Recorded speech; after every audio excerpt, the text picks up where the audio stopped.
సామ్యుయేలు గ్రంథము నేటి దినాన మనం నేర్చుకోబోయే అంశం భక్తి కలిగిన స్త్రీలు. మొదటి సామ్యుయేలు గ్రంథము 1వ అధ్యాయము 15వ వచనాన్ని చూద్దాం. దయచేసి త్వరగా తీసి పెట్టుకోండి, చదవండి సార్.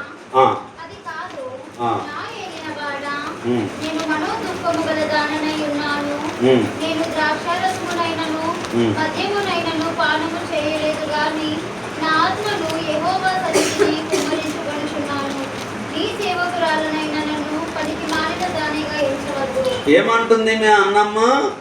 దేవుని సన్నిధిలో ప్రార్థన చేస్తుంది, కన్నీళ్లు విడుస్తుంది, మౌనంగా ఉన్నది, ప్రార్థన చేస్తున్నది ఆ తల్లి అన్నమ్మ. ఏలి అనుకున్నాడు, సేవకుడు అనుకున్నాడు, అయ్యో ఈమె మత్తురాలు అయిందేమో, ద్రాక్షారసం పుచ్చుకున్నది కానేమో అని అంటే, నా ఏలిన వాడా, నీవు నన్ను అట్లా తప్పుగా అనుకోవద్దు.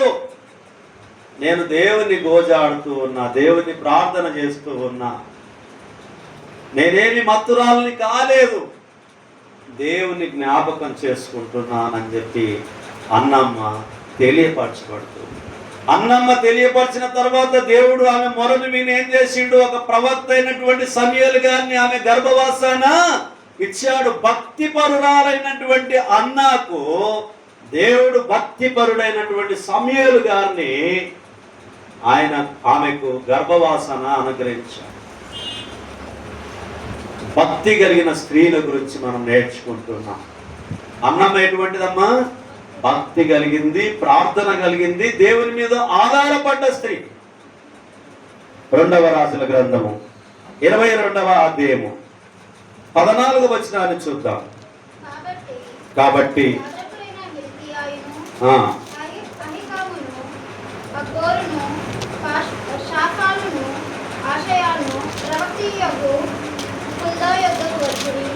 ఈమె వస్త్రశాలకు అధికారియగు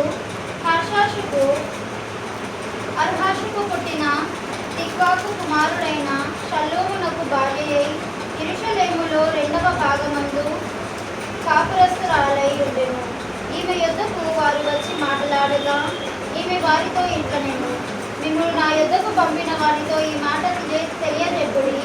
యెహోవా సెలవిచ్చినదేమనగా, యూదారాజు చదివించిన గ్రంథములో వ్రాయబడి ఉన్న వీళ్ళంతటిని ఏదీ విడిచిపెట్టకుండా నేను ఈ స్థలము మీదికి దానిని కాపురస్తుల మీదకి రప్పించెదను. ఇక్కడ మనం చూసినప్పుడు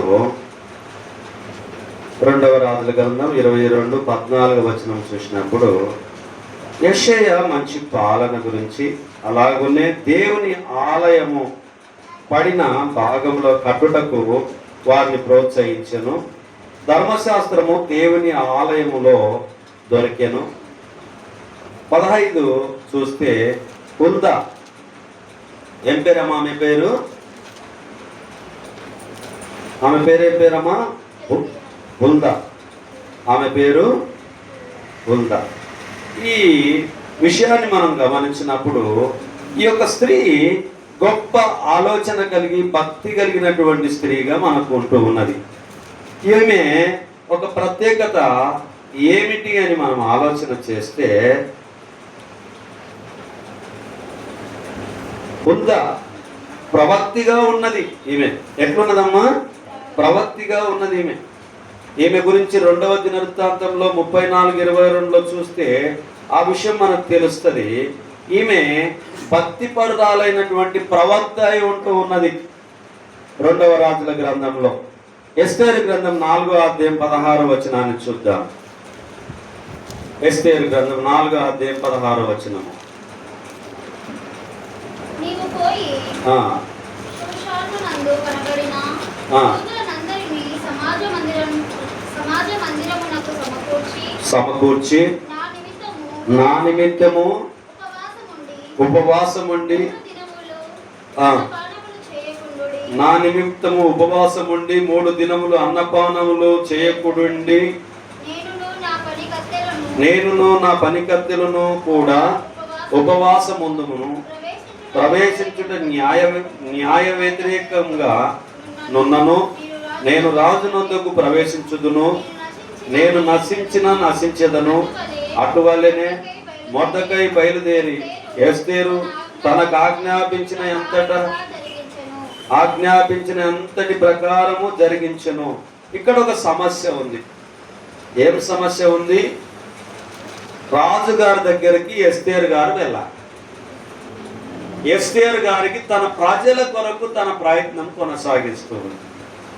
ఆ భక్తి కలిగినటువంటి ఎస్తేరు గారు, ఆ రాణిగారు ఏం ఆలోచన చేశారు అని అంటే, 3 దినములు ఉపవాసం ఉందాం మనము, నేనుంటా, నా పనికత్తెలుంటా, మీరు కూడా ఉండండి. ఆ 3 రోజులు ఉండి ఉపవాసం ఉండి దేవుని ప్రార్థించి నేను రాజు దగ్గరికి వెళ్తా. వెళ్ళడం అయితే సరైనది కాదు, అది తప్పే. ఒకవేళ నేను నశిస్తానేమో కానీ నేనైతే ప్రవేశిస్తా, మీరందరూ ప్రార్థన చేయండి. ఎవరి మీద ఆధారపడ్డది? దేవుని మీద ఆధారపడ్డది. తన ప్రజల కొరకు, బాగోగుల కొరకు ఎస్తేరు గారు తన ప్రజల కొరకు మర్దకాయి గారు వచ్చి చెప్పిన తర్వాత ఆమె 3 రోజులు ఉపవాసం ఉండడానికి తీర్మానం చేసుకున్నది. తన పనికత్తెలు, తాను, తన ప్రజలందరూ కూడా ఉపవాసం ఉండడానికి ప్రయత్నము చేశారు. మరి మీరు విజయాన్ని సొంతం చేసుకున్నారా లేదా? తప్పకుండా 100% వీళ్ళకి మేలు జరిగింది. ఎస్తేరు గారు పోయినప్పటికీ రాజుగారి దగ్గరికి అవకాశం లేకుండా పోతే దండన ఉంటుంది, శిక్ష ఉంటుంది. కానీ దేవుడు ఆమెకు తోడై ఉండి, దేవుని యందు ఆమె భయభక్తులు కలిగిన స్త్రీ కాబట్టి ఆ రాజుకు ఎటువంటి అవకాశం ఇవ్వలేదు, అధికారం ఇవ్వలేదు ఆమెను దండించడానికి, శిక్షించడానికి. భక్తి కలిగినటువంటి స్త్రీ ఎవరి మీద ఆధారపడుతుంది? దేవుని మీద ఆధారపడుతుంది. భక్తి లేని స్త్రీ ఎవరి మీద ఆధారపడుతుంది? మనుషుల మీద ఆధారపడుతుంది. నమ్మి నమ్మి మనుషులను నీవు నమ్మి నమ్మి పలుమార్లు మోసపోయావు, పలుమార్లు మోసపోయావు. ఇలా ఎంత కాలమో నీవు సాగిపోదువు. మనుషులను నమ్మినటువంటి వారందరూ కూడా మోసపోయారనేటటువంటిది గుర్తెరగాలి. మనం దేవుని నమ్మినటువంటి వారు ఈ భూమి మీద ఎవరు కూడా మోసపోలేదు, ఎవరు కూడా నష్టపోలేదు. గొడ్రాలకు పిల్లలు కలిగించిన దేవుడై ఉంటున్నాడు, కుంటివారికి కాళ్ళనిచ్చిన దేవుడై ఉంటున్నాడు, గుడ్డివారికి చూపునిచ్చిన దేవుడై ఉంటున్నాడు, చనిపోయిన వారిని తిరిగి లేపిన దేవుడై ఉంటున్నాడు. నమ్మిన దేవుడు మన రక్షకునిగా, సంరక్షకునిగా, పోషకునిగా, యాజకునిగా అన్ని విధాలుగా మనకు తోడై ఉంటూ ఉన్నాడు. దేవాది దేవుణ్ణి మర్చిపోయి మనం ఏం చేస్తామంటే లోకము చుట్టల్లా తిరిగి వస్తూ ఉంటాం. అందువలన మనం నష్టపోతూ ఉంటాం. భక్తి కలిగిన స్త్రీలు వాళ్ళు పొందిన మేళ్ళు, వాళ్ళు పొందిన ఆశీర్వాదాలను మనం చూస్తూ ఉన్నాం. లూకా సువార్త 1:25 నన్ను కటాక్షించిన దినములలో ప్రభు ఇలాగున చేసిననుకొని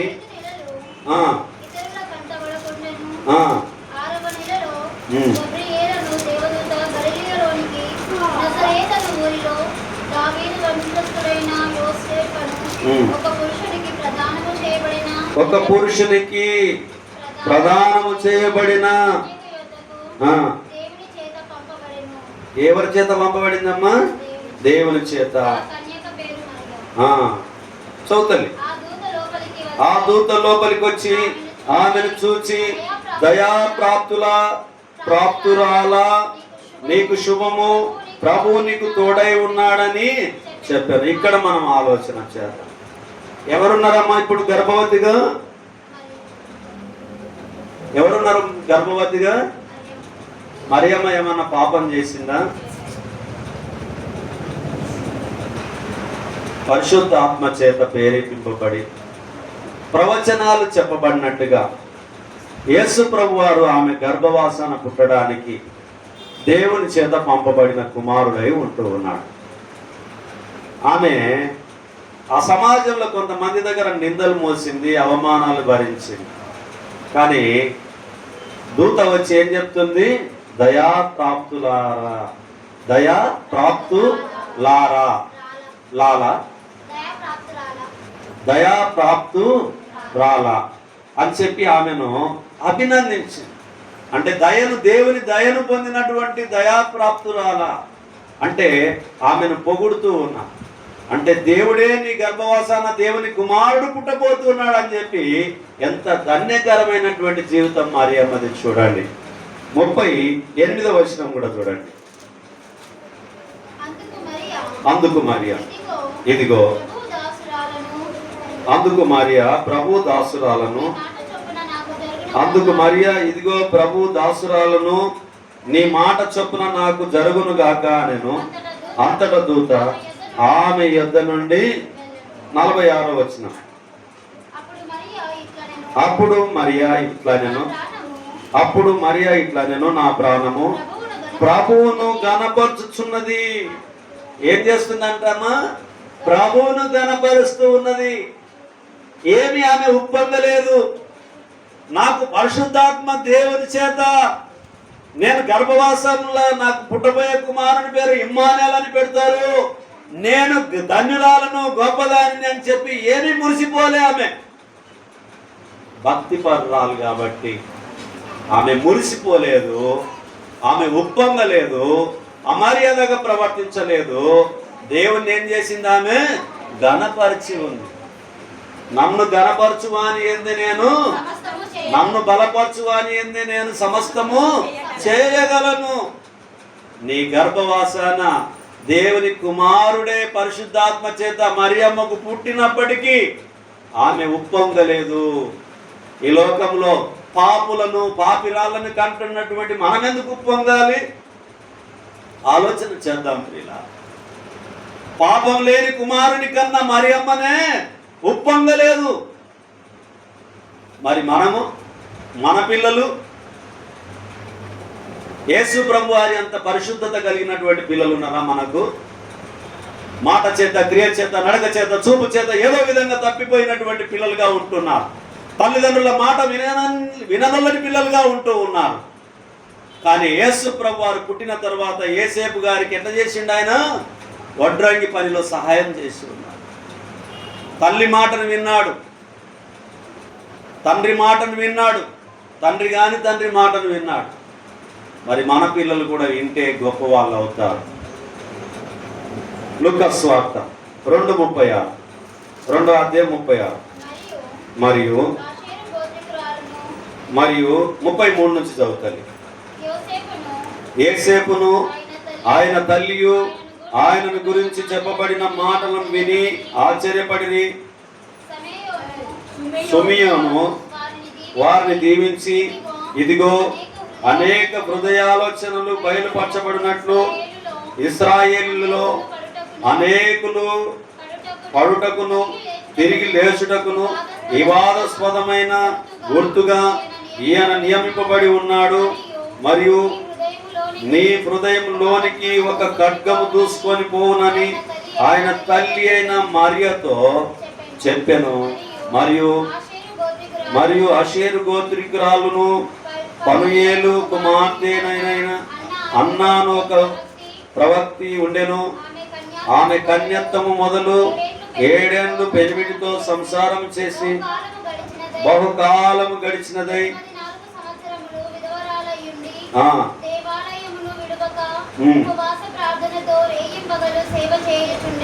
ఏం చేసిందంటమ్మా ఈమె? పిల్లలున్నారా? ఏమి అమ్మా, ఏమి క్రైస్తవ్యం అమ్మా? ఏమంటారు లోకంలో? అయ్యో ఓమ్మా నీవు ఏసయ్యా ఏసయ్యా అని ఒకటే పోతావు కదమ్మా, నీకు పిల్లలు ఉండరా? నీకు భర్త ఉండడా? ఏముంది అని పోతావా అమ్మా నీవు? మేము నమ్మిన వాళ్ళ దగ్గర మాకు అన్నీ ఉండవి అని అంటారు. నీవు నమ్మిన దేవుని దగ్గరకు పోతే ఏమీ లేదంట.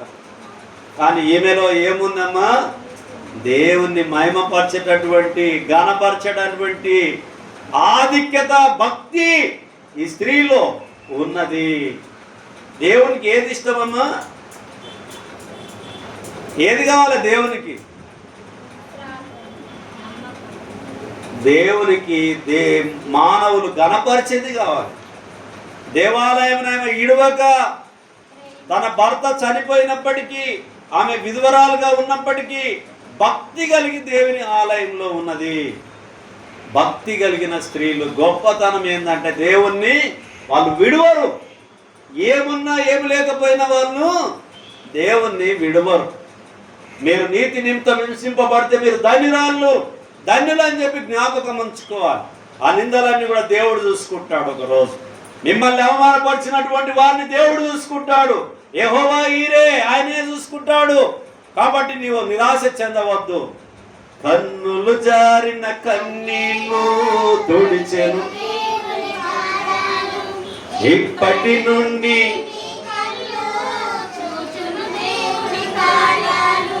కన్నులు జారిన కన్నీళ్ళు ఇప్పటి నుండి ఉందిలే దీవెనా, ఎందుక వేదన దినాయాతన,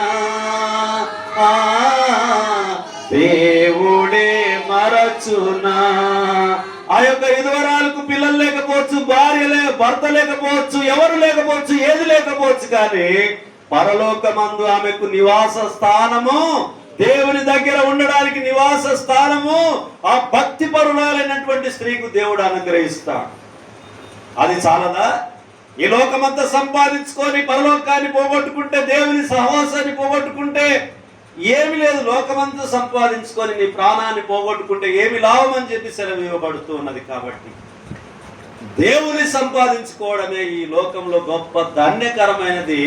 ఆ తల్లి భక్తిరాలైనటువంటి తల్లిని ఈరోజు ఆమెకు పిల్లలు లేకపోవచ్చు, కానీ ఆమెను వాక్యము ప్రకటింపబడుతున్న ప్రతి చోట ఆమెను కొనియాడబడుతూ ఉంది.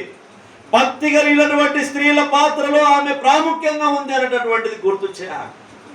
పిల్లలుండి భక్తి ఉండడము, పిల్లలు ఆస్తుండి భక్తి ఉండడము, ఐశ్వర్యం ఉండి భక్తి ఉండడము, అందం ఉండి భక్తి ఉండడము, ఇది కాదు, ఏమీ లేకుండా భక్తి ఉండడమే చాలా ప్రాముఖ్యమై ఉంటూ ఉన్నది. కాబట్టి ఎవరైనా మీ మధ్యలో అలాంటి వారు ఉంటే మీరు ఎప్పుడైనా దురుసు మాటలు కానీ, అవమాన మాటలు కానీ ఎవరు మీరు పలకవద్దని చెప్పి దేవుని వాక్యం ద్వారా హెచ్చరింపబడుతూ ఉన్నది. లూకాసు వార్త 10వ అధ్యాయం 42వ వచనాన్ని చూద్దాం. మరియా ఏం చేసిందంటమ్మా? ఉత్తమమైన దానిని 38 నుంచి చదువుతారు. అంతటా వారు ప్రయాణమైపోచుండగా ఆయన ఒక గ్రామములో ప్రవేశించెను. మార్తా అను ఒక స్త్రీ ఆయనను తన ఇంట చేర్చుకొనెను. ఆమెకు మరియాను సహోదరి ఉండెను. ఈమె యేసు పాదముల యొద్ద కూర్చుండి ఆయన బోధ వినుచుండెను. మార్తా విస్తారమైన పని పెట్టుకొనుట చేత తొందరపడి ఆయన ఎద్దకొచ్చి, ప్రభువా, నేను ఒంటరిగా పని చేయుటకు నా సహోదరి నన్ను విడిచిపెట్టినందున నీకు చింత లేదా? నాకు సహాయం చేయమని ఆమెతో చెప్పుమనెను. అందుకు ప్రభు, మార్తా మార్తా, నీవు అనేకమైన పనులను గురించి విచారము కలిగి తొందరపడుచున్నావు, కానీ అవసరమైనది ఒక్కటే. మరియా ఉత్తమమైన దానిని ఏర్పరచుకొనెను, అది ఆమె యొద్ద నుండి తీసివేయబడదని ఆమెతో చెప్పాను. ఏది తీసివేయబడదు? దేవుని పాదాల దగ్గర ఉండి వాక్యాన్ని వినడము, అది తీసివేయబడదు. ఏమైనా తీసివేయబడుతుంది. ఆస్తి చిమ్మటబడుతుంది, డబ్బు చిమ్మటబడుతుంది, బిల్డింగ్లు, హోదాలు ఏవైనా ఈ భూమి మీద అంతరించిపోవచ్చు, కానీ ఆమెకున్నటువంటి విశ్వాసము దేవుని యొద్ద నుండి తీసి పారివేయడానికి వీలు లేదు. అనేకమైనటువంటి పనులలో మార్తా, నీవు అనేకమైన పనుల్లో నీవు నిమగ్నమై ఉన్నావు, కానీ ఆమె ఉత్తమమైన పనిలో ఉన్నది. భక్తి కలిగినటువంటి స్త్రీలు ఏ విధంగా ఉంటారు? ఉత్తమమైన పనిలో బాలిభాగస్సులు అవుతారు. సంఘాన్ని వెంబడించేటటువంటి సంఖ్య ఎట్లుంటుందంటే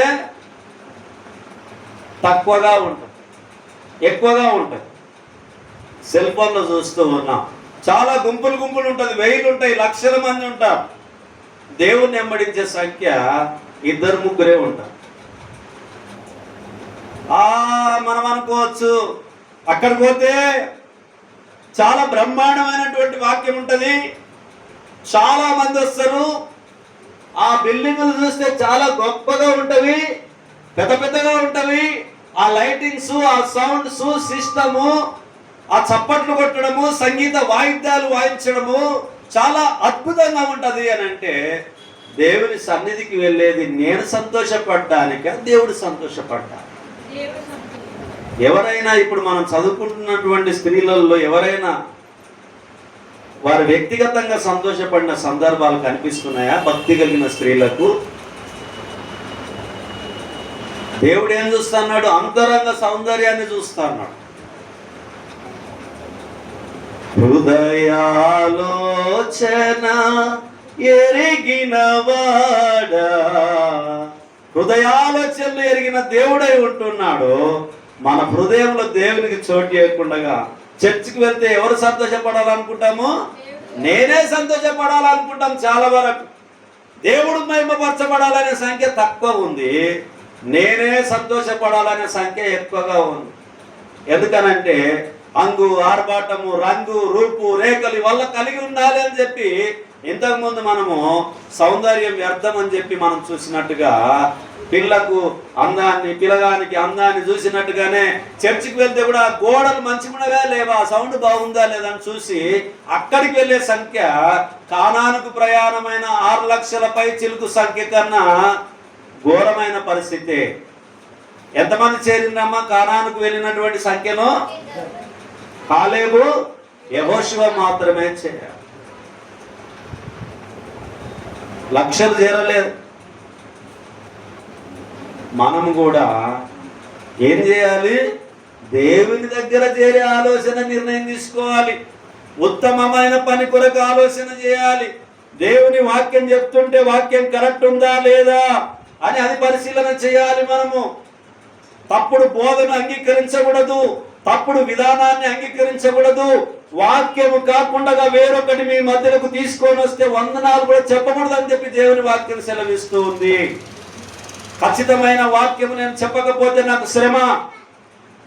మీ మనస్తత్వాన్ని బట్టి, మిమ్మల్ని బట్టి మీరు ఏదైతే కానుకిస్తారనో, లేకపోతే ఆర్థిక వనరులు ఇస్తారనో, లేకపోతే ఏదైనా బియ్యం ఇస్తారనో, కూరగాయలు ఇస్తారని చెప్పు, మీ మనసును బట్టి నేను వాక్యం చెప్తే నేను నరకంలో ఉంటాను, అది నేను గ్రహిస్తూ ఉన్నాను. బోధకుడు ఎట్లుండాలి? సిగ్గుపడనక్కరలేని పనివానిగా ఉండాలి. అవును, 2-3 వచ్చినా నేను చెప్తా వాక్యం. 2-3 వచ్చిన వాక్యము నేను చెప్తాను. ఎందుకంటే నేను ఎవరికి జవాబుదారిగా ఉన్నా? దేవుని వాక్యానికి, దేవునికి జవాబుదారిగా ఉన్నా, మనుషులకు కాదు నేను జవాబుదారిగా ఉండడం. మీరు కూడా మీరు వెళ్తున్నటువంటి స్థలాల్లో, ప్రార్థనా స్థలాల్లో మీ విశ్వాసాన్ని మీరు పరిశీలన చేసుకోండి. 1000 లక్షల సంఖ్య వెళ్ళేటి కాడ వారి విశ్వాసం బలపడుతుందా, స్థిరపడుతుందా, ఎలా ఉంది అనేది ఆలోచన చేయండి. అక్కడ కూడా గొప్ప వాళ్ళు ఉండవచ్చు, విశ్వాసంతో బయలుపరచబడేటటువంటి వాళ్ళు ఉండవచ్చు. నేను లేదని అనడం లేదు. ఎక్కువ సంఖ్య ఉన్న కాడ ఏమవుతుంది అని అంటే ఈ తిరుగుళ్ళు మరుగుళ్ళు ఎక్కువైతుంది. ఒకరిని ఒకరు చూసుకోవడం, ఆర్భాటాలను చూసుకోవడం, అందము, అది మోసకరం అవుతుంది. కాబట్టి ప్రియమైనటువంటి వాళ్ళ, మీరు ఎక్కడికి వెళ్ళినా 5 విషయాలు గమనించాలి. ఏమేమి ఉండాలమ్మా? ఆరాధనలో ఏమేమి ఉండాలయ్యా యోహానయ్య?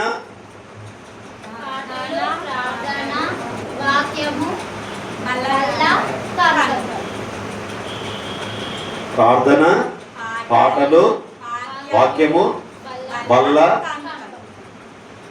ఈ 4 ఉంటాయి కానీ ఒక్కటి లేకుంటది. 5 ఉంటాయిగా, 5లో ఒకటి లేకుంటది. ఏది లేకుంటది చెప్పండి? బల్లారాధన లేకుంటది.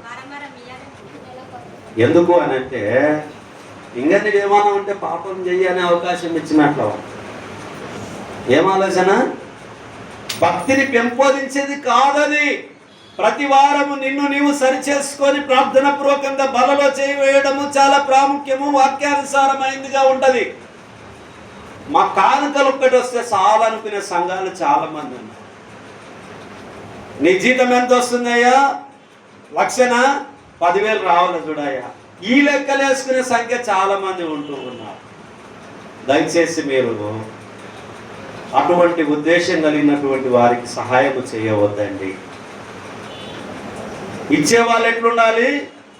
ధారాళంగా ఇవ్వాలి. తీసుకునే వాళ్ళు ఏం చేయాలి? లెక్కలు వేయకూడదు. నీ వర్ధిల్లిన కొలది కానుక ఇవ్వాలి.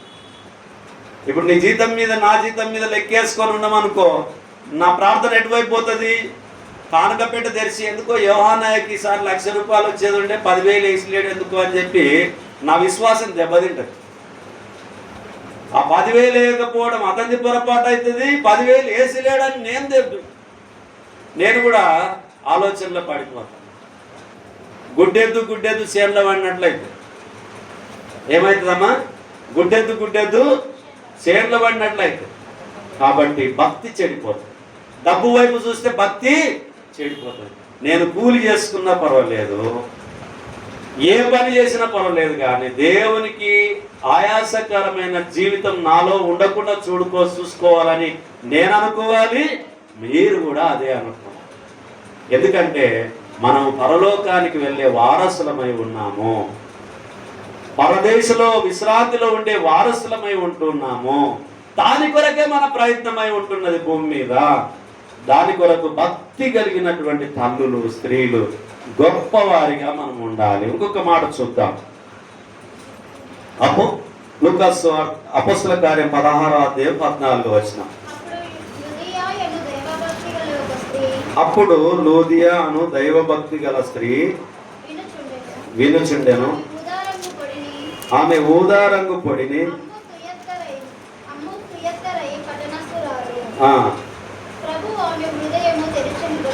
ప్రభువు ఆమె హృదయము తెరచెను గనక పౌలు చెప్పిన మాటల యందు లక్ష్యము ఉంచెను. 12వ వచనాన్ని చదువు. మాసిదోనియా దేశంలో ఆ ప్రాంతమునకు అది ముఖ్య పట్టణమును రోమీల ప్రవాస స్థానమునై ఉన్నది. మేము కొన్ని దినములు ఆ పట్టణంలో ఉంటిమి. 14వ వచనము. అప్పుడు లూదియాను దైవభక్తి గల యొక్క స్త్రీ వినుచుండెను. ఆమె ఊదారంగు పొడిని అమ్ము తుయతైర పట్టణస్తురాలు. ప్రభు ఆమె హృదయమును తెర్చెను కనుక పౌలు చెప్పిన మాటలను లక్ష్య పెట్టెను. ఏం చేసిందమ్మా ఈమె? పౌలు చెప్పిన మాటలన్నిటి మీద లక్ష్య పెట్టి ఉంటున్నది. లూదియా అనేటటువంటి స్త్రీ మారు మనసు పొందే విషయాన్ని గుర్తు చేయబడుతుంది. ఈమె ఎటువంటిదమ్మా? దైవభక్తి కలిగినటువంటి స్త్రీ, దైవభక్తి కలిగిన స్త్రీ. రోమీలకు రాసిన పత్రిక 16వ అధ్యాయం 1వ వచనము మరి 12వ వచనం. సంఘ పరిచారకురాలు మన సహోదరిని పరిశుద్ధులకు ప్రభువునందు చేర్చుకొని ఆమెకు మీ వలన కావలసినది ఏదైనా ఉన్న యెడల సహాయము చేయవలెనని ఆమెను గూర్చి మీకు సిఫారసు చేయుచున్నాను. 16వ వచనం 12వ వచనం. ప్రభువునందు ప్రయాసపడు వందనములు ప్రియురాలకు పెర్సిసునకు వందనములు. ఆమె ప్రభువునందు బహుగా ప్రయాసపడెను. మీరు పడేటటువంటి ప్రయాసము వ్యర్థము కాదు. వ్యర్థమవుతుందమ్మా? మీరు పడేటటువంటి ప్రయాసము వ్యర్థం కాదు. ఈరోజు అంతర్జాతీయ మహిళా దినోత్సవం సందర్భంగా స్త్రీలందరూ కూడా ఈ లోక మాలిన్యం అంటకుండగా గొప్ప దైవభక్తి కలిగినటువంటి తల్లులుగా, చెల్లెలుగా, అమ్మగా, అక్కగా, అత్తగా, కోడలుగా, కుమార్తెగా ఈ లోకంలో ఉన్న ఇచ్చినటువంటి ప్రతి తలాంతు ప్రకారంగా కూడా మాదిరికరమైనటువంటి జీవితాన్ని నా ప్రియమైనటువంటి సహోదరులందరూ కూడా ప్రవర్తించి దేవుని చేత మెప్పును పొంది గొప్ప ధన్యురాలని చెప్పి పౌలు గారు గుర్తు చేసినట్టుగా మరి మనము మీ అందరి జీవితంలో కూడా గొప్ప దైవభక్తి కలిగి మీరందరూ కూడా దేవునికి మహిమకరంగా మీ జీవితాన్ని సమర్పించుకొని దేవుని యందు భయభక్తులు కలిగి మరి జీవ గ్రంథంలో మీ పేరు రాసి ఉంచబడులాగున మీ యొక్క ప్రవర్తన, మీ యొక్క ఆలోచన, మీ యొక్క ఉద్దేశము దేవునికి అనుకూలమైనటువంటి పద్ధతిలో ఉండి మనము ఈ లోకంలో జీవించినంత కాలం దేవుని మహిమపరుస్తూ మరణించిన తర్వాత కూడా దేవునితో ఉండే భాగ్యాన్ని మనము జ్ఞాపకం చేసుకొని వాటిని పాటిస్తూ అనుసరిస్తూ వాక్యానుసారంగా జీవిస్తూ ముందుకు కొనసాగాల్సిందిగా ప్రభునామన మీకు అందరికీ మనవి చేస్తున్నా. చిన్ని ప్రార్థన. సర్వ సృష్టికి కారణభూతుడైన మా ప్రియ పరలోకపు తండ్రి, నీ పరిశుద్ధమైన నామాన్ని బట్టి మీకు వందనాలు చెల్లించుకుంటున్నాను నాయన. ఈ మధ్యాహ్నం కాలం అల్పుణ్ణి, అయోగ్యుణ్ణి, ఎందుకు పనికిరాని నీచున్నైనప్పటికీ, పాపుల్లో ప్రథమున్నైనప్పటికీ మీ పనిలోనైనా మాట్లాడడానికి మీరిచ్చిన ఆరోగ్యాన్ని బట్టి, మీరిచ్చిన సమయాన్ని బట్టి నీకు వందనాలు చెల్లించుకుంటున్నాను. ఇదిగోనైనా నా ప్రియ తల్లులు, ప్రియ సంఘం అంతా కూడా నైనా మీ సంఘం అంతా కూడా ఆశతో దేవుని మాటలు వినడానికి ఉత్తమమైన పనిలో వారు ఉండగా నాయన వారి ప్రయాసం వ్యర్థం కాకుండా తగిన కాలమందు పంట కోయడానికి మీరు కృప చూపించి సహాయం చేయాలి. వాక్యాన్ని చదివి సహకరించిన వారిని, వాక్యాన్ని శ్రద్ధగా విన్నవారిని, వాక్యాన్ని పరిశీలనగా చూసినటువంటి వారిని హృదయమునైనా మంచి నీళ్ళలో పడి ఫలించినటువంటి విత్తనములుగా వారి హృదయంలో ఈ మాటల్ని భద్రపరచుకోండి. మా జీవిత కాలం అంతా కూడా మాకు ఉపయోగకరంగా, దీవెనకరంగా నాయన మీరు మార్చుమని, ఇంకా మాలో ఉన్నటువంటి అవిధేయత కలిగిన ఆలోచన, లోకానుసారమైన ఆలోచన, లోకం మీద ఉన్నటువంటి నమ్మకాన్ని బట్టి నైనా మేము ముందుకు కొనసాగకుండా మా భారమంతా కూడా మీ మీద మోపడానికి ఆనాడు కల్వరి సిలువలో నాయన క్రీస్తు మా పాపముల నిమిత్తం ఆయన మరణం పొందాడు, మమ్మల్ని పరిశుద్ధులుగా మార్చాడు. మీకు వందనాలు చెల్లించుకుంటున్నాం తండ్రి. మీ కుమారుని పంపి మా పాపములను క్షమింపచేసినందుకు మీకు వందనాలు చెల్లించుకుంటున్నాం. మళ్ళీ మేము పాపంలో పడిపోకుండా, మళ్ళీ మేము అపవిత్రతలో చోటు ఇవ్వకుండా మా జీవితం కాలం అంతా కూడా యెరూషలేమునకు క్షేమం కలుగుట చూడడానికి అయినా నీ పిల్లల్ని నువ్వు చూచేదాన్ని నీకు సెలవిచ్చినట్టుగా భయము భక్తి కలిగి నీ యందు మా జీవితాన్ని కొనసాగించడానికి సహాయం చేయమని వివాహ విషయంలో ప్రార్థిస్తున్నాం నాయన. యవన బిడ్డలు నాయన 30 ఏళ్ళు దాటిపోయినప్పటికీ, 35-40 ఏళ్ళు దాటిపోయినప్పటికీ ఇంకా పెళ్లి చేసుకోవడానికి ఇష్టపడటం లేదు నాయన. లోకంలో పాపంలో పడిపోతున్నారు నాయన, లోకంలో అపవిత్రతలో పడిపోతున్నారు నాయన.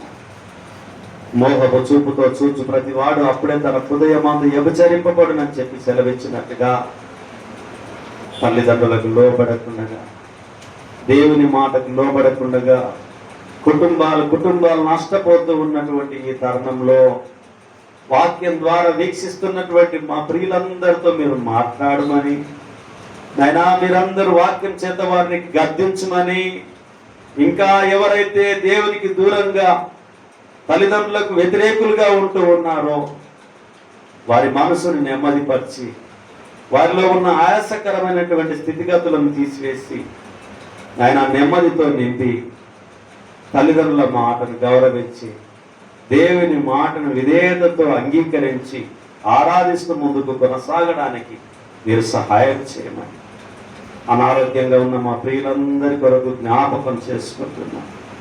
మా సహోదరి సంతోషమ్మ కొరకు, చిన్నగారి కొరకు జ్ఞాపకం చేసుకుంటున్నాం. వారి కుమార్తె కొరకు జ్ఞాపకం చేసుకుంటున్నాం. మీ సన్నిధిలోనైనా పరిశుద్ధ గ్రంథంలో చెప్పబడినట్టుగా నైనా పిల్లలు లేనటువంటి ఒక తల్లి ఉన్నది నాయన, మిమ్మల్ని వెంబడిస్తూ ఉంది నాయన. మాకెంతో మేలుకరము, ధన్యకరం అని మేము భావిస్తూ ఉన్నాం నాయన. విశ్వాసం అనేటటువంటిది నిరీక్షింపబడు వాటి యొక్క నిజ స్వరూపమై ఉంటూ ఉన్నది. మీరు పరీక్షించినప్పుడు సువర్ణం వల్లే కనిపించడానికి ఇక్కడున్న కొద్ది మందిను నాయనా మీ రాజ్యంలోకి జ్ఞాపకం చేసుకోండి. ఏ పొరపాటున్న దయతో కనికరిని క్షమించమని చెప్పి మా బోధ మనసులు ఇచ్చే డబ్బుల కొరకు, మనసులు ఇచ్చే సహాయాల కొరకు, మనసులు పొగిడే మెప్పు కొరకు కాకుండా మీ నిమిత్తము, మీ మాటల నిమిత్తము లోబడి భయపడి విధేయత కలిగి బోధించుకోవడానికి సహాయం చేయమని. సంఖ్య కాదు నాయనా మాకు ప్రాముఖ్యమైంది, విశ్వాసమే ప్రాముఖ్యమై ఉన్నది, భక్తే ప్రాముఖ్యమై ఉంటున్నది నాయన. భక్తి కలిగినటువంటి వారిని అందరినీ ఇక్కడ మీరు సమకూర్చి ఓర్పుతో, సహనంతో, నిరీక్షణతో వేచి ఉండగా నాయన మీ దీవెనల చేత నింపి ఆశీర్వదించున్నాను. మీ చిత్తము విశ్వాసం కలిగినటువంటి వారందరినీ నాయన మీరు దీవించి ఆశీర్వదించున్నాను. ఇంకా మారు మనసు పొందలేనటువంటి వారిని నేడే రక్షణ దినమునైనా మారు మనసు పొందడానికి వారి హృదయాలను, కాఠిన్యమైనటువంటి హృదయాలను మీరు తెరవమని ప్రార్థిస్తున్నాను. మాకు పరిచర్య నిమిత్తం సహాయపడుతున్న ప్రతి హస్తానినైనా మీరు దీవించి ఆశీర్వదించున్నారు. మీ చిత్తం మా పట్ల నెరవేర్చున్నారు.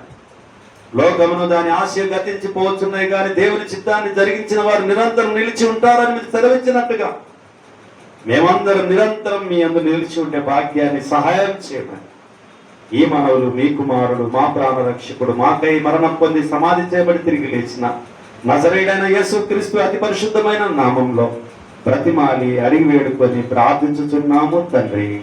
ఆమేన్. అందరికి ప్రభువు నామమున వందనాలు.